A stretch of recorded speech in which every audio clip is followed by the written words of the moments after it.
Y él tenía un sueño de fraternidad con Latinoamérica, que de alguna manera quedó incompleto por su prematura muerte. Y nosotros con esta película lo estamos intentando cumplir, y este premio es una prueba de que vamos por buen camino.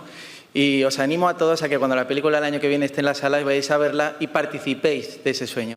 Así agradecía Javier Macipe el premio Cooperación Española en la gala de clausura del Festival de San Sebastián, donde el aragonés y su homenaje al músico Mauricio Aznar han cautivado a los 150 jóvenes del jurado de la juventud. El espíritu del rock and roll es el espíritu de apostar por la vocación y por las cosas del corazón, y con eso los jóvenes siempre van a conectar. Lo hemos interceptado en pleno tránsito en el aeropuerto, embargado todavía por la emoción que le ha supuesto presentar La Estrella Azul en San Sebastián. Me iba de la fiesta, me dijo una mujer, yo llevaba un tiempo deprimida, llevo 4 días que me río, y eso me lo ha dado la película.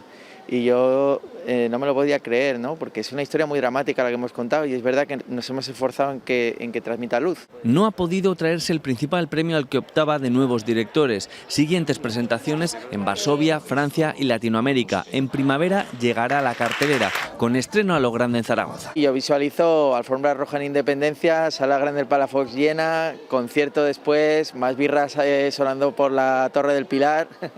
O sea, me gustaría que realmente hagamos que toda la ciudad se implique en esto, ¿no? Y creo que lo vamos a conseguir.